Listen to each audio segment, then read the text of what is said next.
They locked me out of the house on a night I will never forget. Rain lashed against my skin like knives, soaking me to the bone, while thunder cracked across the sky like laughter from some cruel god. I stood there, my hands pounding against the door that used to be mine, my voice breaking as I called my son's name. No answer, only the sound of Melissa's muffled voice from behind the curtain. Cold, sharp, final. "Go away!" For a moment, I thought I had misheard. Surely she couldn't mean it. Surely my son would open the door, see me standing there shivering and helpless, and let me in. But no knob turned. No latch clicked. The house glowed with warmth and laughter, and I was left out in the storm like a beggar. That was the night everything I believed about family shattered. My name is Margaret Davis, though most people call me Maggie. I am 62 years old, a widow, and until that night I thought I had raised a family who loved me. My husband Richard had died 3 years earlier, leaving a hole in my heart I never thought I'd recover from. He was my partner for 35 years, my rock, my protector, my other half. When he died, I thought I still had Daniel and Grace, our children. I thought their love would carry me through the years I had left. How foolish I was. Daniel, my eldest, was always ambitious, always hungry for more. Even as a boy, he was never satisfied, always wanting the newest toy, the biggest slice of cake, the last word in every argument. People admired his charm, his confidence. But as his mother, I saw what lay beneath, a greed that grew sharper with age. Grace was softer, my gentle child, but too easily led. She had a good heart, but Daniel's voice was always louder than hers, and she had learned to nod and follow rather than fight. When Richard passed away, I moved into Daniel's home. It seemed natural at the time.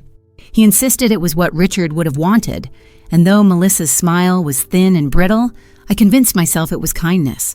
I helped where I could, cooking, folding laundry, tucking the children into bed. I tried never to be a burden. Yet slowly, things began to change. Melissa would sigh when I offered advice, her eyes rolling when she thought I wasn't looking. Daniel grew impatient with me, brushing off my words, reminding me with subtle digs that it was his house now. Even Grace stopped visiting, always too busy with excuses that sounded rehearsed.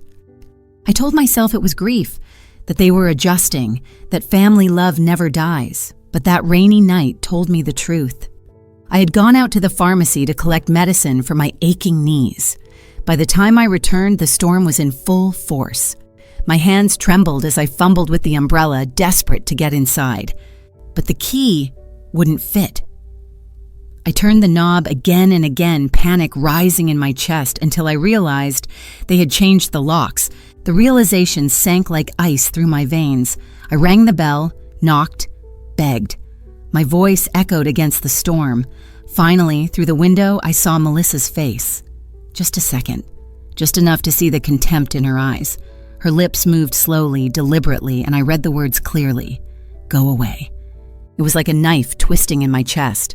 My son, my blood, was inside, and he did nothing. My grandchildren laughed somewhere in the background, oblivious, and I, the mother who had given everything for them, was thrown away like nothing. I don't know how long I stood there, pounding, crying, praying the door would open. But eventually, my strength gave out. My legs buckled, and I sank to the porch, the rain soaking my clothes until I was shivering uncontrollably. My medicine spilled into the mud, ruined. I buried my face in my hands and sobbed, not just from the storm, but from 35 years of sacrifice being mocked in a single moment. That night, I sat alone in the rain. Something inside me broke, but something else awoke. A fire, quiet at first, but steady. They thought I was powerless. They thought I would crawl away and disappear. But they had forgotten something important. Richard had not left me empty-handed. He had left me with more than memories. He had left me with a truth I had ignored for too long. And as I sat there shivering, I made myself a promise. If they could lock me out of the house, I would not return as a guest. I would not return as a burden. I would return as the owner. I didn't sleep that night. My body shook from the storm, but the cold inside me was worse. I kept hearing Melissa's words in my head, kept seeing her lips form go away, Every clap of thunder outside felt like a cruel echo. By morning, the rain had stopped, but my world was still shattered. I knocked on my neighbor's door, Mrs. Whitaker, a kind widow who had always waved at me from across the street. When she opened the door and saw me standing there, soaked and trembling, she gasped. Without a word, she pulled me inside, wrapped a blanket around me, and made me tea. "You poor thing," she whispered as I tried to stop my tears. "What happened?" I shook my head. They locked me out." Her eyes darkened, and she didn't need to ask who they were. She simply squeezed my hand and said softly, "You don't deserve this, Maggie. Richard would never have allowed it." At the mention of Richard's name, my chest tightened. My Richard. He had always taken care of me, always thought 10 steps ahead. I remembered his words, spoken to me in those final days. "Maggie, don't worry. I've made sure you'll always be safe." At the time, I thought he meant his savings, his insurance, but what if he meant something more? The thought burned in my mind all day. By afternoon, I gathered the courage to go to the bank where Richard had kept his documents. My hands shook as I spoke to the clerk, asking if they still had anything left under his name. The woman disappeared into a back room, then returned with a small sealed envelope. "For Mrs. Margaret Davis," it read, in Richard's familiar handwriting. My knees almost gave out. I clutched the envelope to my chest and whispered a prayer before opening it. Inside were several papers, legal documents, notarized, stamped, and then my breath caught. It was Richard's will, the real one. I sank into a chair, my eyes racing across the page. Line after line confirmed the truth I had never been told. The house, the land, everything. It was all left to me. Not Daniel, not Grace, me. Richard had written it with crystal clarity. "This house is the home my wife and I built together. It belongs to her for as long as she lives.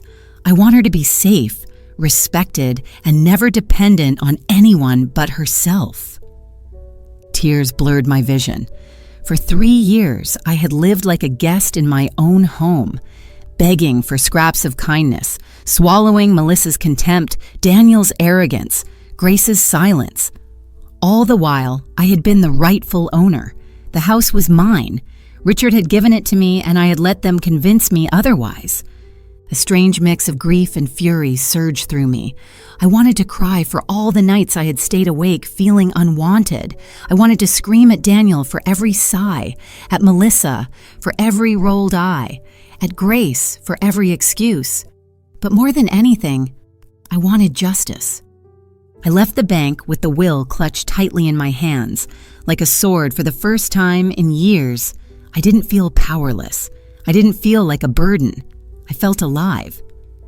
That evening, I walked straight into the office of Mr. Callahan, the family lawyer who had handled Richard's affairs before. He had known us for decades, a man with white hair and sharp eyes that always seemed to see through lies. "Maggie," he said warmly as I entered, "it's been too long." I placed the papers on his desk, my hands trembling. "They threw me out, Callahan, out of my own home. But Richard left me this." He adjusted his glasses, scanning the documents carefully, his brow furrowed, then slowly lifted. "My God, this is valid, completely airtight. Maggie, this house is yours. Legally, entirely, without question." Tears slipped down my cheeks as I whispered, "Then why did they let me believe I had nothing?"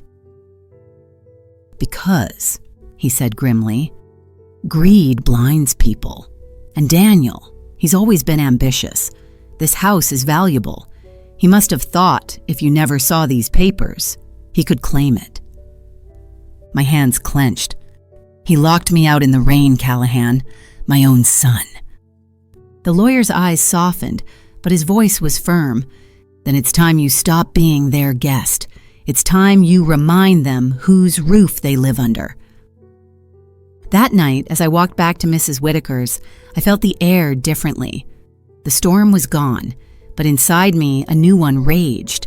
They had humiliated me, treated me like trash, erased me from my own life.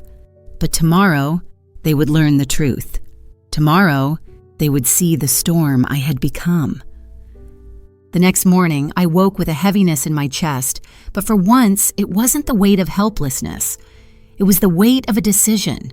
For 3 years, I had swallowed my pain, told myself I was lucky just to have a roof, ignored every sigh, every cold glance, every door that closed too quickly behind me, but now I held the truth in my hands. The house was mine. It had always been mine. I could have sent a lawyer to deliver the notice, cold and official, but that wasn't enough. They needed to hear it from me. They needed to see my face when I told them. When I walked up the driveway later that morning, Melissa was outside trimming the roses. Her eyes flicked up when she saw me. A sneer spread across her lips. "Well, look who crawled back," she said. "What is it this time? Forgot your umbrella?" Her words stung, but I didn't flinch. Slowly, I reached into my bag and pulled out the folded will. My hands didn't tremble this time.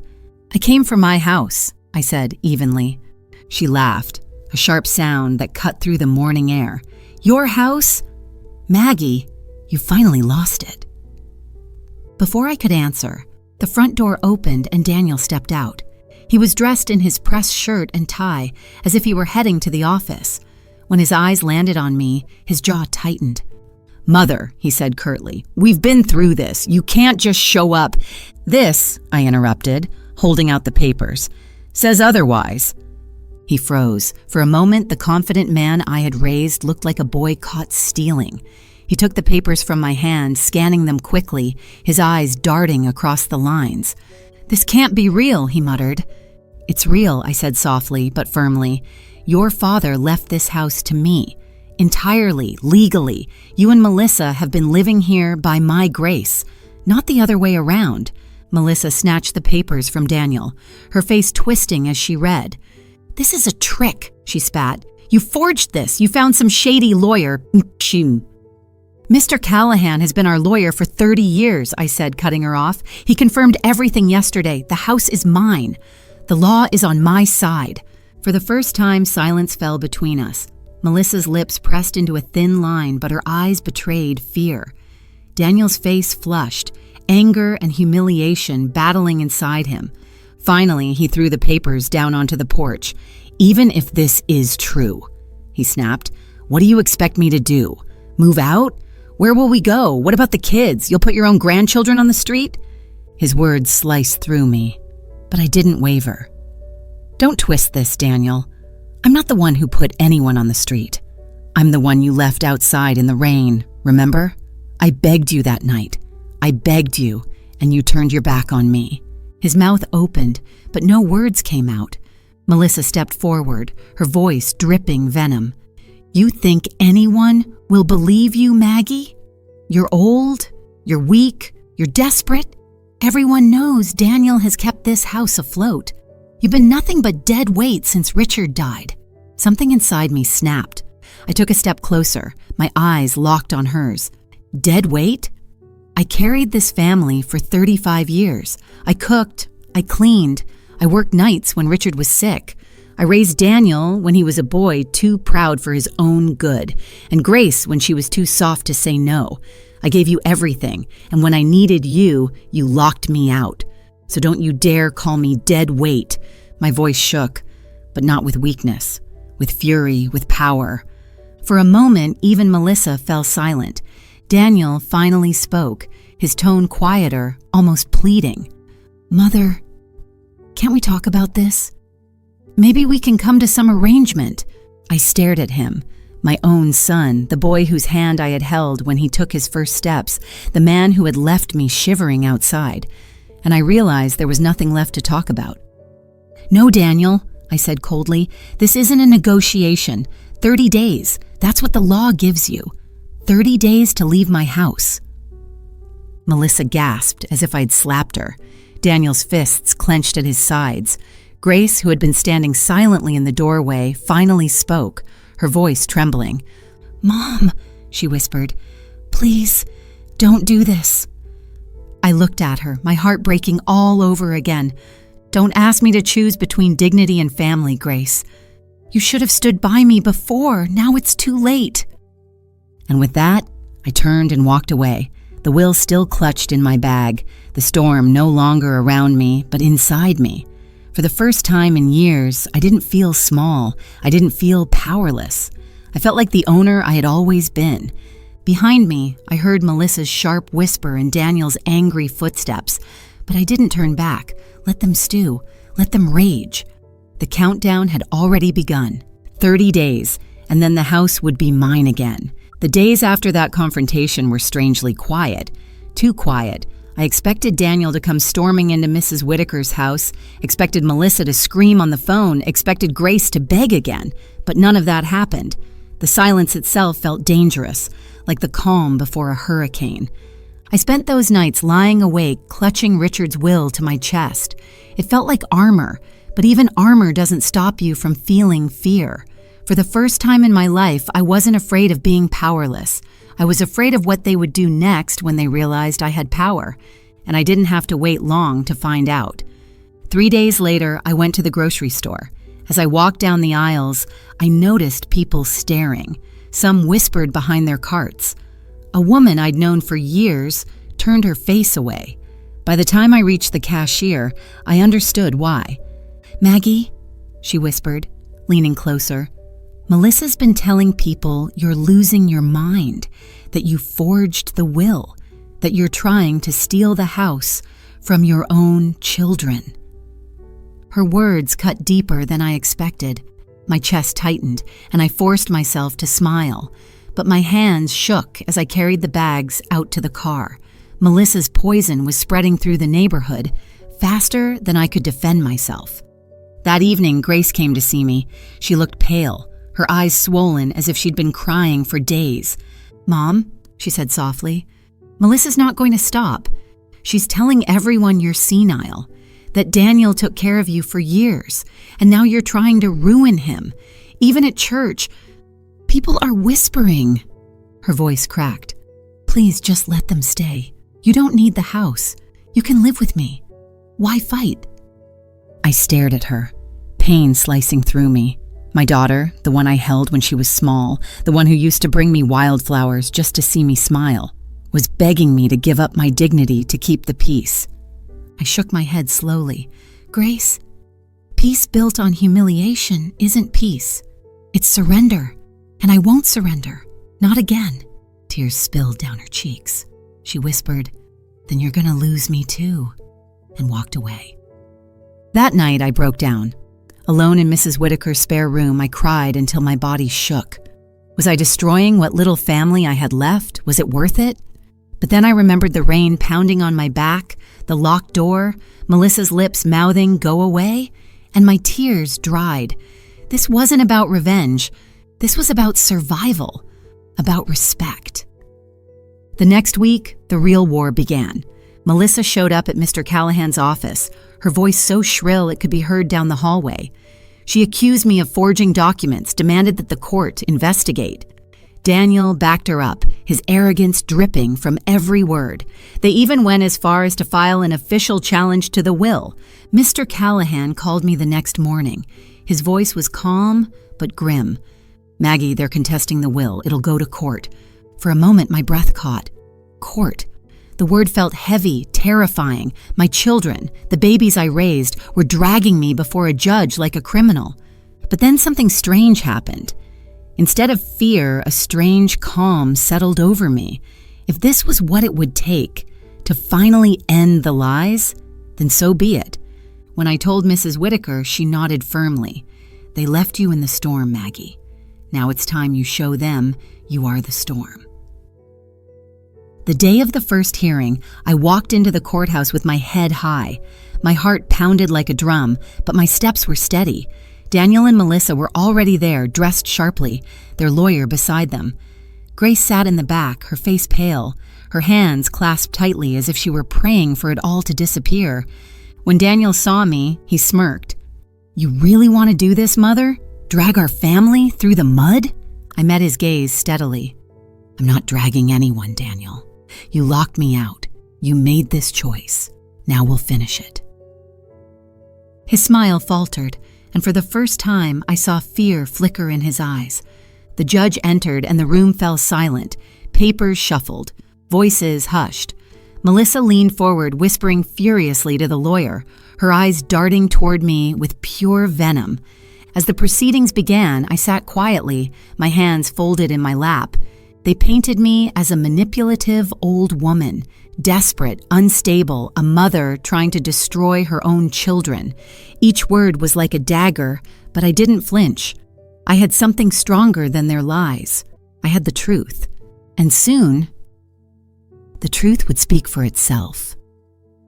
The courtroom felt colder than the rain-soaked night when they had locked me out. The wooden benches, the polished floor, the smell of paper and ink. It all pressed down on me like the weight of judgment itself.